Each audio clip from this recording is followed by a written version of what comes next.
Hello les amis, bienvenue dans ce nouvel épisode de C'est magique, c'est la France. Je suis Roxane Dambre, romancière et coach pour auteurs jeunes et moins jeunes. Et aujourd'hui, nous allons parler de la ponctuation dans les incises de dialogue. Générique.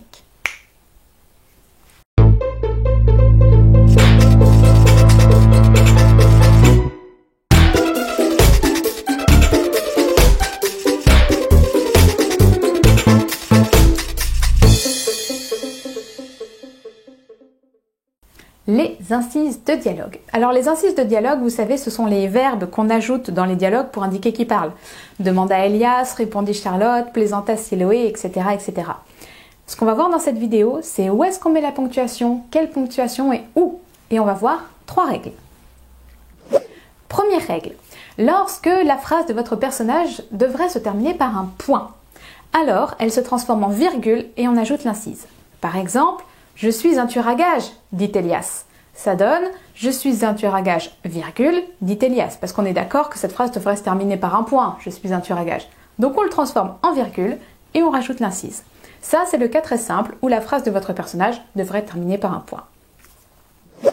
Deuxième cas, le cas où la phrase de votre personnage termine par un point d'exclamation ou un point d'interrogation. Dans ce cas-là, on ne peut pas transformer le point d'interrogation ou d'exclamation en virgule parce qu'on perdrait beaucoup en intonation dans les dialogues.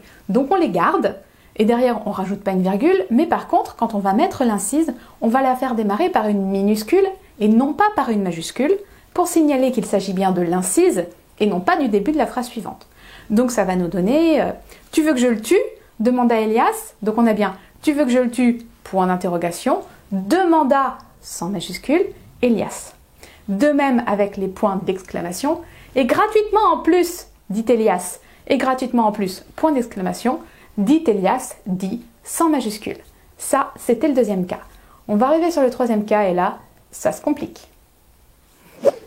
Le troisième cas, c'est quand la phrase de votre personnage se termine par des points de suspension.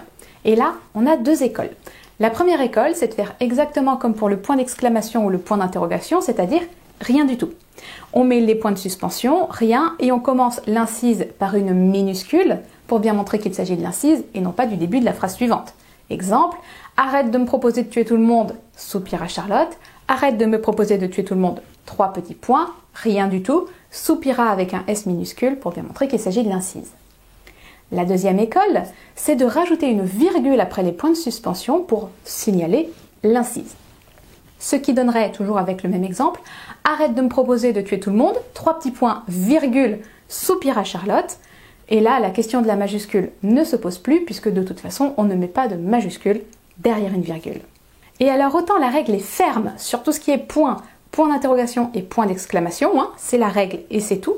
Autant pour ce qui est des points de suspension, ça va vraiment être à votre préférence ou si vous êtes en maison d'édition, à la préférence de la personne qui vous corrige.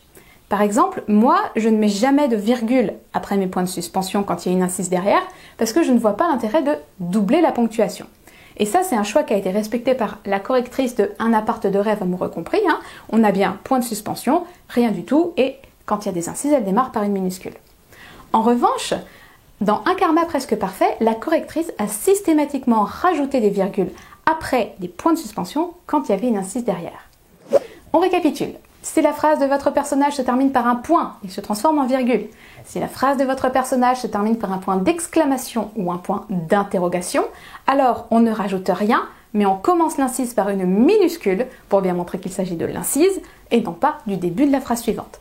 Et pour ce qui est des points de suspension, vous pouvez ajouter ou non une virgule après les points de suspension, mais dans tous les cas, derrière, il faudra une minuscule. Et cette liberté de faire ce qu'on veut va donc nous amener à la situation suivante.